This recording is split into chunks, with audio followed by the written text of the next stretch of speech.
From the Alex Trebek stage at Sony Picture Studios, this is Inside Jeopardy!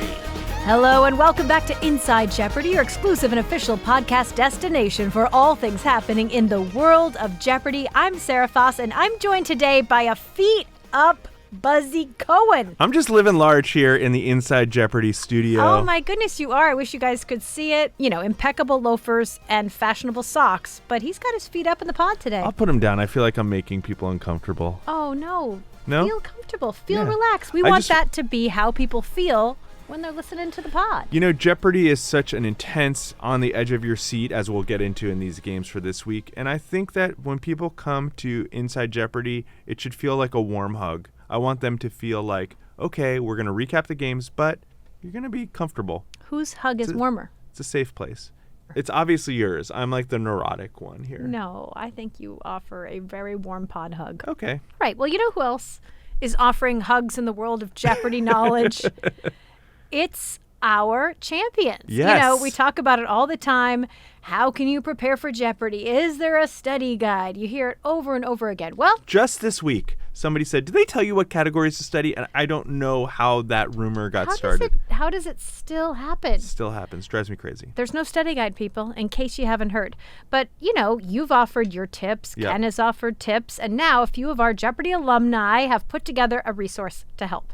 David Mayberry from Season 37 has created a guide. It's called The Call. And he's gathered some good voices. Erica Hossack, TOC from this year. Coriana Tato, Brian Chang, and John Folk from this recent TOC. Verlinda Henning, Zachary Newkirk, also from the TOC. Matea Roach from Masters. Courtney Shaw, she broke that streak a couple seasons ago when we had no streaking champions. Sean Sweeney, Rowan Ward, Cindy Zhang, so many of them contributing about their unique experiences preparing for the show. And if you've received the call, this could be where you go now to get your answers. I love that. And nobody knows what it's like to be on the stage better than past contestants. So if you head over to the Buzzer blog, you will see some really great material from the people who know it best. David actually explained that this is a living document. He wrote, just because you weren't in the first edition doesn't mean we want to leave you out. Reach out to us to add your wisdom. I think you might be looking to Chris Panullo and some of our other recent champs maybe to contribute. And it was a great read. And I think anyone who is preparing to be on the show is looking for any way to add to their prep list. And I think just fans of the show want to know, like, what do people do? You get the call. Like, what do you do? What did you do, Buzzy?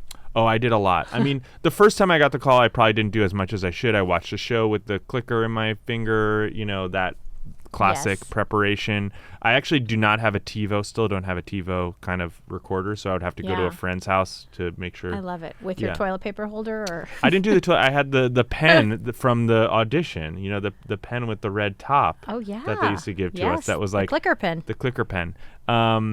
But as you know, as time went on, my preparation got much more intense. I went to the gym. I was getting quizzed while hanging from a chin-up bar. I was doing buzzer practice. I was borrowing reaction time drills from the NFL. Yes. Because it's a similar thing, right? NFL, false start. We have a false start in Jeopardy. Absolutely. So, yeah. Anyway. That signaling device, very, very sensitive. Yes. Buzz in too late, locked out. Buzz in too early, locked out. Yep. It's where you got to be right on that line. Right on the line. And something else we got a first glimpse of this past week were our Jeopardy Masters on the Alex Trebek stage. You may have seen it. Our social and digital team shared 2 new promos. Game Faces. For our primetime event. Oh, yeah, it's Game Faces. This was captured on, we had like a press and promo day before they started recording. We captured all this footage on a Red camera, so it's really high quality, 4K. It's shot in slow motion, and we speed it up, so it's super dramatic. It'll be also featured in some of the footage for the main titles and the opens leading into Masters, so a little sneak peek. And people have been pointing out sneak peek of some new set changes. You know, it's not a completely new set, but there were some enhancements that we added to really... A zhuzh. Little zhuzh. Yeah. Little primetime zhuzh to give it that Masters primetime feeling. The key art, the poster for Masters also was released last week, and it's got, Ken and the 6 Masters. They're standing in front of what we're calling the mega board. It's a clue board that just keeps going with categories and clues. It seems to go on forever. Little Easter egg about that, every clue and category is something one of our 6 Masters played in a previous appearance. So keep an eye out for that whenever you see the mega board featured on the show. The poster says 6 all-time greats, 1 incredible tournament, Jeopardy Masters. One of the Masters was quick to comment on that one, James Holzhauer. He says, "This poster screams, we know you saw this tournament last year, but a new supervillain has joined the cast for the sequel, and I am here for it." James is gonna James. People have even been listening to the promo and listening for the music I did see to hear how it has changed and how it is similar. I'm going to make sure we play that music coming up on the pod. I want people to hear the new music Premiere it here. Yes. first, Yeah. right here on the pod. This is where we because drop all the good stuff. It's good, and we can dance along to the beat, but it's just fun to see these reveals for Masters. I think the excitement is growing, and every time you get to see a new part, a little piece of the onion peeled back. We're getting close. May 8th, only a few weeks away. So more will happen, more will come, but right now we have to get into the gameplay. Exciting week of games, so cue those beep boops.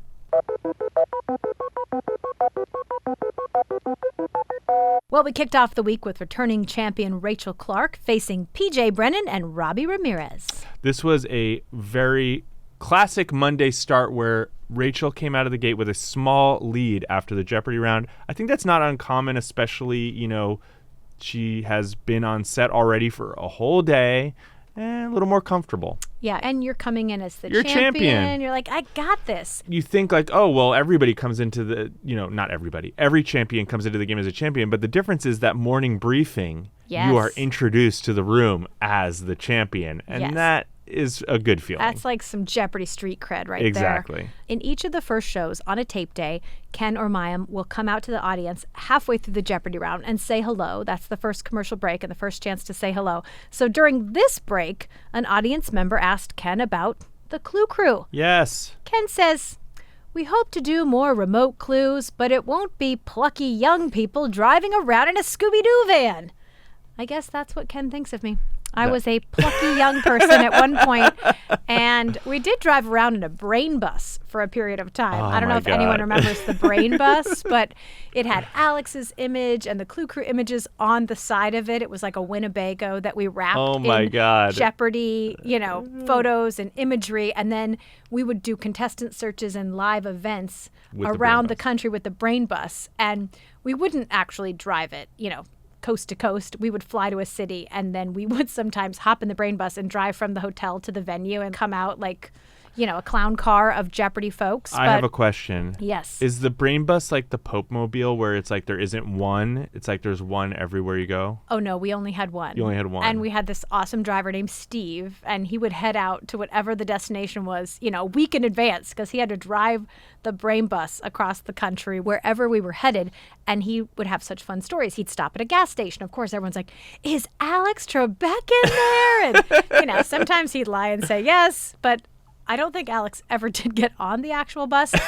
There were parades. We would take the bus to, festivals and parades, and we'd walk outside the bus waving, and the bus would come down, and we had one employee, Grant Loud, who somewhat resembled Alex.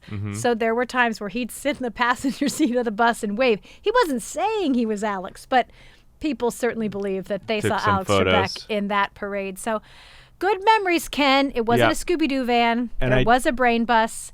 And he's right.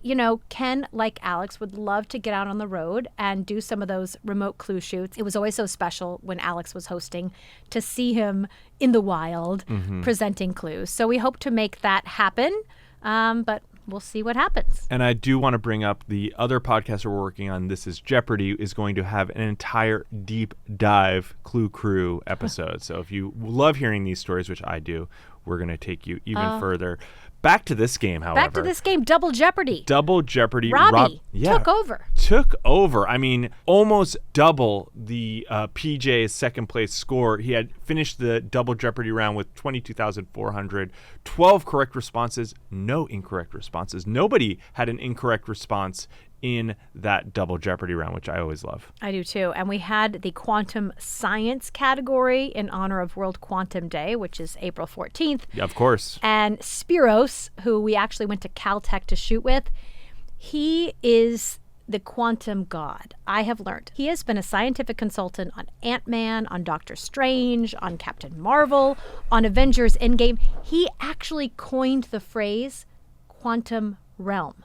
Like, he came up with that, and now it's been used in multiple Marvel films. So shooting with him was a lot of fun. He couldn't have been nicer, and it was really fun to just see him speak quantum physics. Yeah. Like, it just rolls off his tongue. Yeah. Well, I have a great story about Werner Heisenberg. In spite of being just a scientist, he drove a red Ferrari, and he was driving. He got pulled over by the police. And the police officer pulls him over and gets out of his car, and he goes, "Excuse me, sir, do you know how fast you were going?" And Werner Heisenberg said, "No, but I know where I am." That's my quantum physics joke. I set that up. That was really good. Thank you. Well, Final Jeopardy, Buzzy, was one that we both know and love. Category Yes. Famous Names.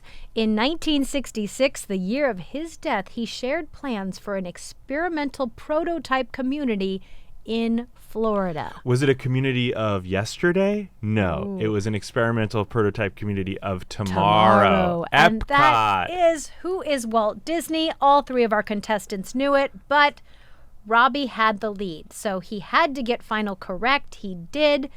And he moves on to Tuesday to go up against Mark Such and Kat Jepsen.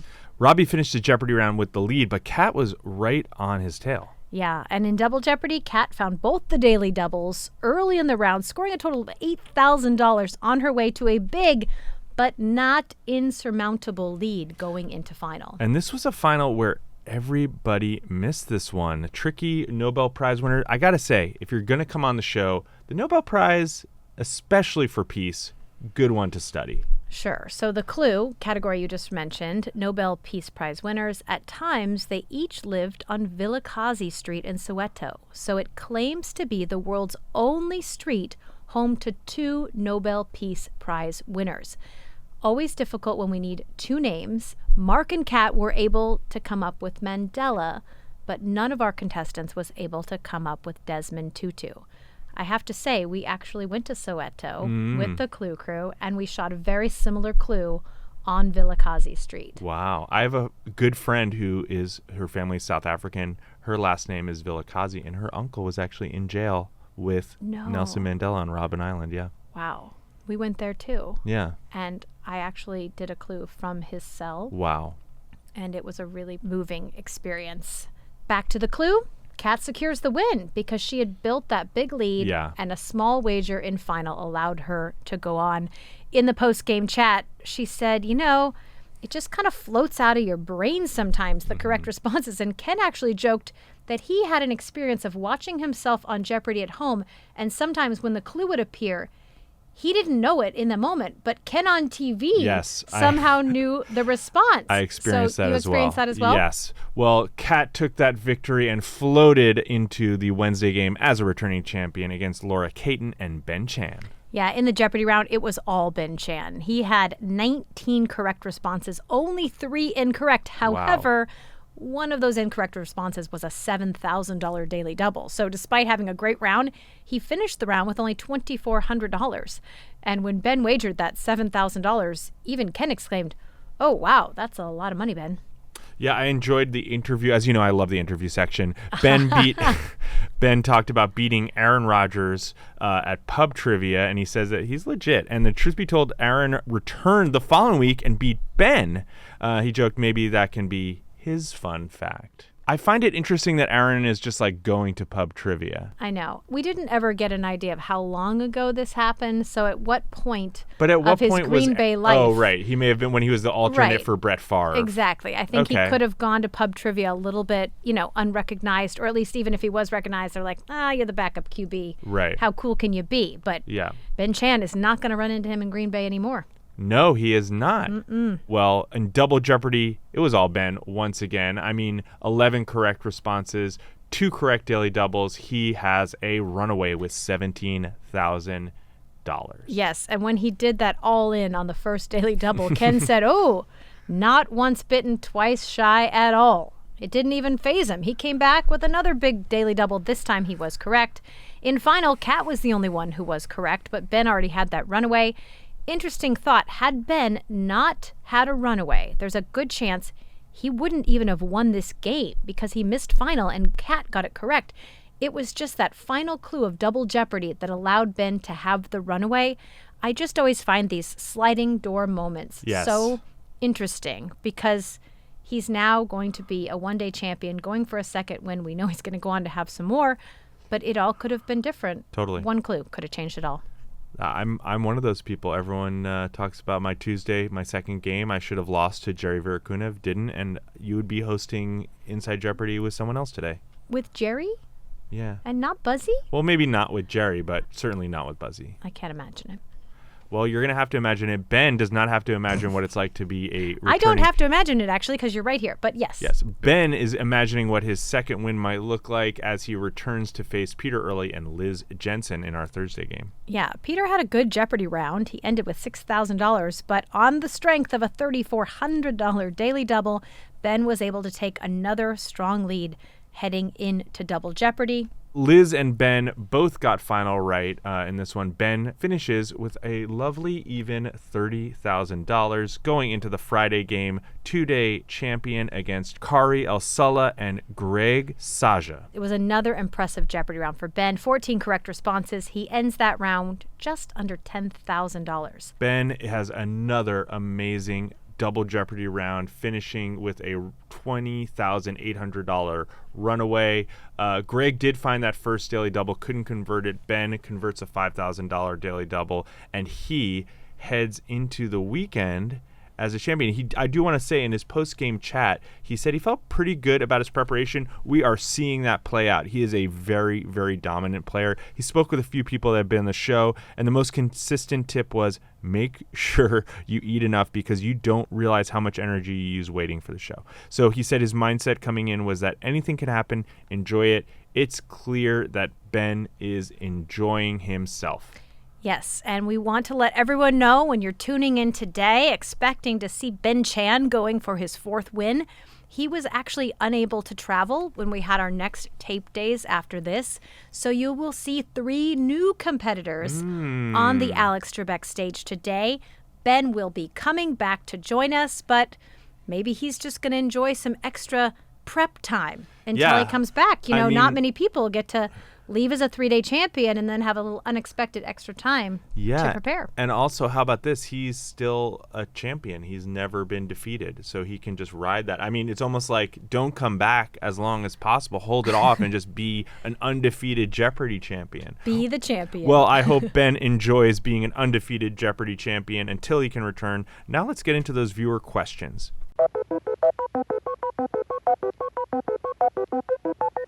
Ian asks, it was mentioned on the podcast that taking the Anytime test on Jeopardy would count as your once-a-year limit for taking the test. But I've always understood Jeopardy to be a bonus or a free pass, that it did not count against your max of once a year. Well, this is a great question. Yes, Jeopardy is a bonus. Think of it as a free pass. I think we may have misled people a few weeks ago when we talked about this. A little confusion. We thought people were asking if the period they might be contacted for a follow-up test would expire on their earlier date or start again from March 30th, because we often have to tell them, it may be months before they hear from us. As it turns out, it stays at your original day. So that is the day that you can think of when you can take the test again when you originally tried out within the year, even if March 30th falls after that. I hope that clears up any confusion. Take the test, people. Take the Anytime test.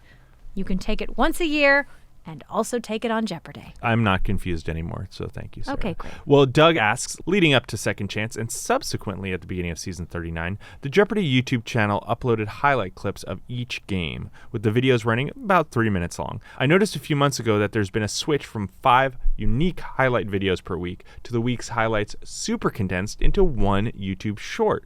I miss the full highlight videos. Ugh, I feel you, Doug. What caused the change? Is there any chance we can get the full highlight clips back, even if they're just leading up to 2023 Second Chance / Champion Wildcard? Well, Doug, we love that you love them, and we love them too.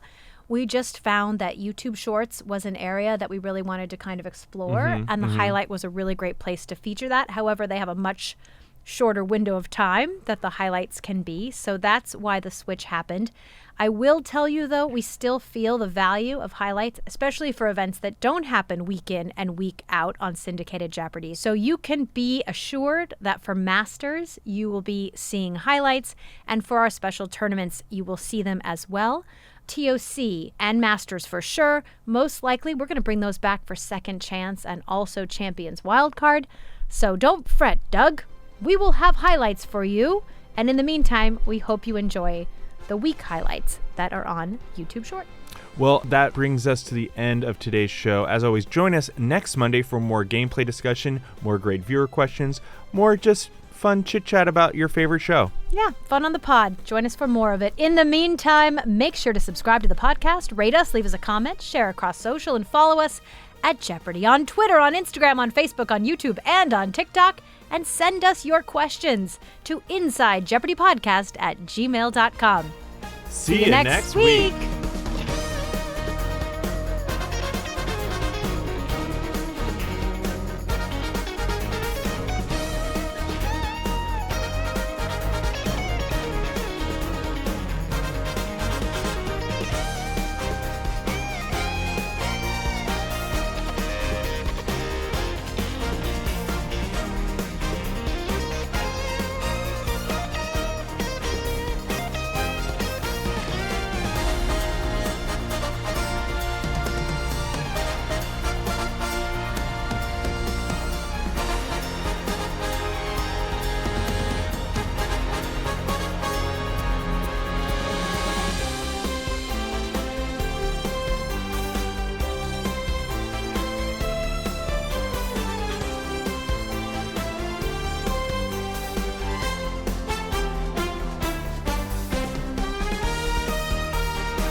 For more great Jeopardy videos, hit the subscribe button below.